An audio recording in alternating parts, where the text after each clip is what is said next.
Rishi Sunak is drawing up a new joint deal with Italy to stem the flow of migrants across the Mediterranean and return them to North Africa.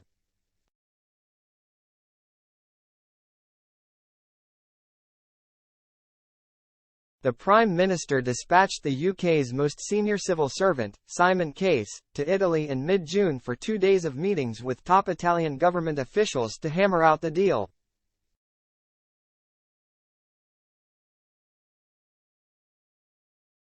The new, strategic migration partnership, between the UK and Italy will mirror aspects of the agreement with France by boosting intelligence sharing on people smugglers, joint operations, and work by the two nations' border forces and national crime agencies.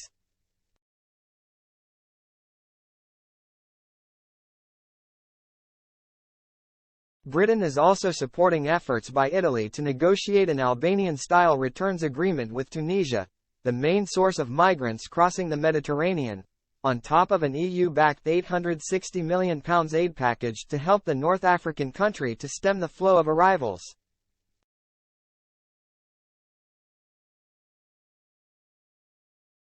It comes amid growing concerns at a near trebling to more than 62,000 in the number of migrants reaching Italy across the Mediterranean so far this year, up from 24,808 at the same point last year.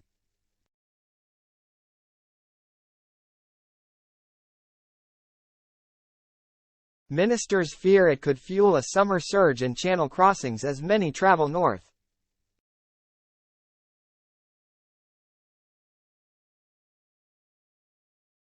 Small boat crossings are 10% down on 2022's figure but have started to pick up with more than 11,000 arrivals so far this year.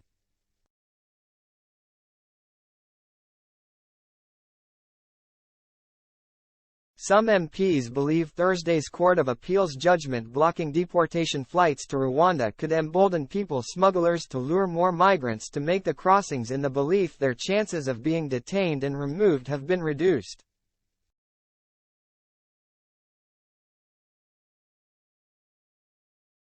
A government source said, "If we are going to be successful in tackling illegal migration, we have got to deal with the issue at source as well as focus on small boats."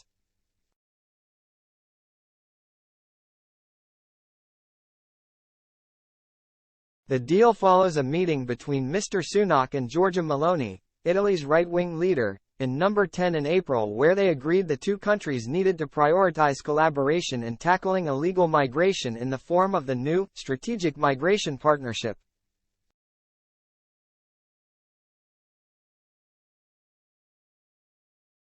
Robert Jenrick, the immigration minister, followed up with talks with Italian ministers as part of a 5-day tour of North Africa and Europe in early June before Sir Matthew Rycroft, the Home Office's top civil servant, also travelled to Italy.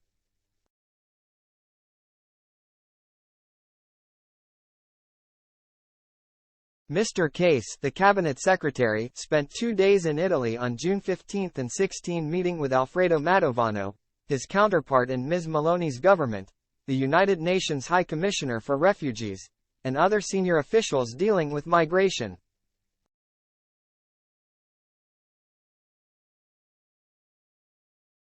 A Whitehall source said, the cabinet secretary was in Rome meeting senior-level Italian officials and ministers to discuss how we can cooperate more closely on tackling illegal migration.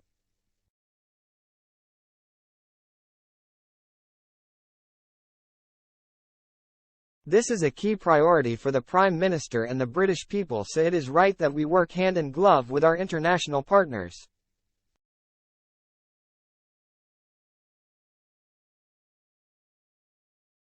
Ms. Meloni is attempting to introduce similar migration measures to the UK's, including detention and repatriation centres for quicker deportations of illegal migrants, the suspension of some asylum rights and safe and legal routes for recognised refugees.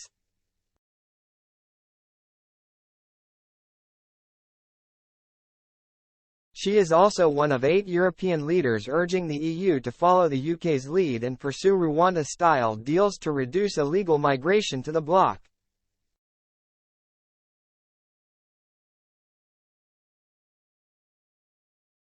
She has recently played a major role in overhauling the EU's migration rules to give states greater leeway to deport rejected asylum applicants.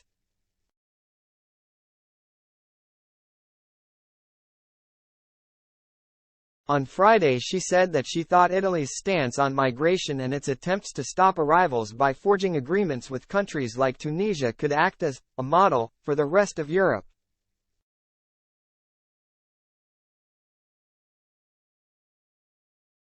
The Italian government has made relationships with source countries like Tunisia and Libya a pillar of its migration policy and wants a similar approach to be adopted by the EU as a whole.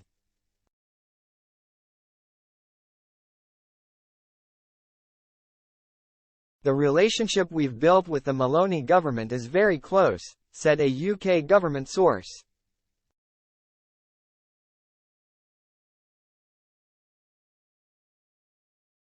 We are sharing intelligence and ideas. We are looking to work together in North Africa, particularly Libya and Tunisia.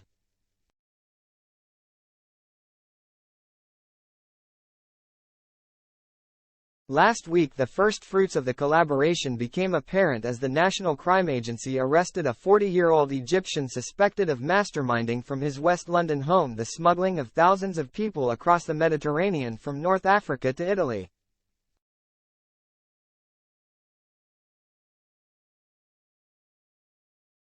Crossings from Libya slashed.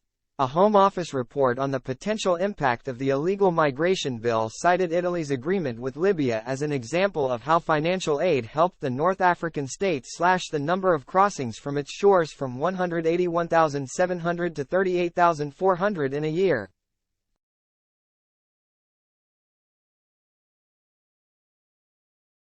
This example, from 2017, illustrates a package of interventions based around strong bilateral relationships, comparable to the work between UK and France, and clear arrangements for returns or removal, as with Albania and more generally in the illegal migration bill, can have a significant impact on flows, said the report.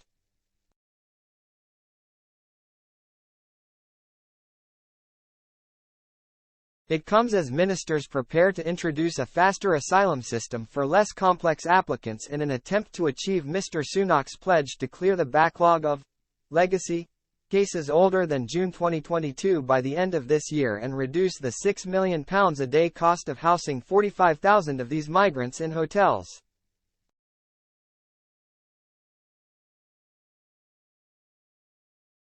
Staff from other UK visa centres are being drafted in to handle the most straightforward cases from this month to build on a doubling in productivity since the start of the year.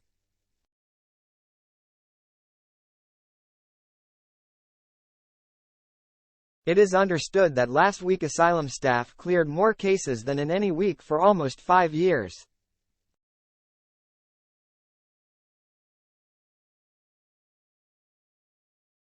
It follows a new regime introduced by Mr. Jenrick that sets targets for caseworkers, provides financial incentives for efficient work and reduces most interviews to 45 minutes rather than up to 3 hours.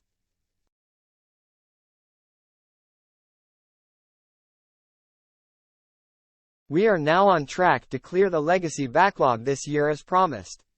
It means more returns and more migrants out of hotels, said a source.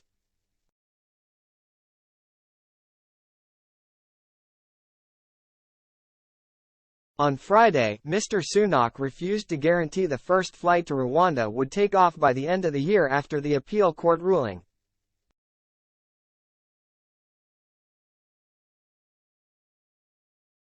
He said it was a matter for the courts.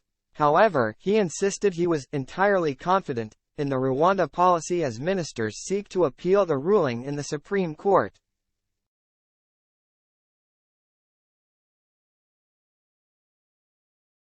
Warning from Johnson. Boris Johnson warned on Friday that there might not be any deportation flights to Rwanda until 2025 unless the law was changed to give them the green light.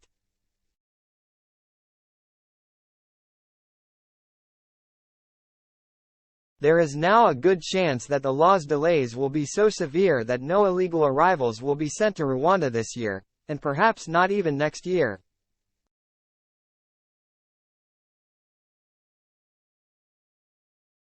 That would be intolerable, and it is time for Parliament to cut the Gordian knot, he wrote in his Daily Mail column.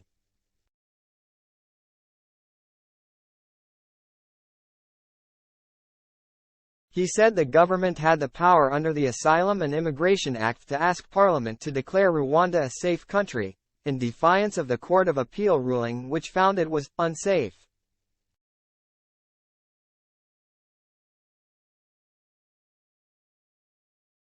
Of course there would be a row.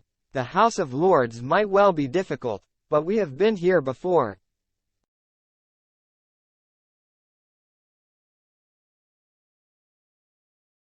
It is time for the government to settle the legal position. It is time, with a large remaining majority, for Parliament to determine that Rwanda is safe, bust the evil people traffickers, stop the boats, recapture the spirit of 2019 and get Rwanda done, he said.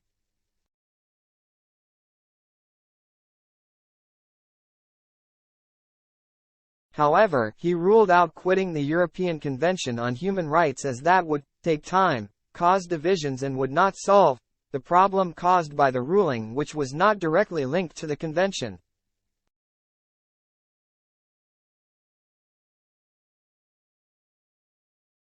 A number 10 source said unilaterally declaring Rwanda safe would not make any difference in the eyes of international law.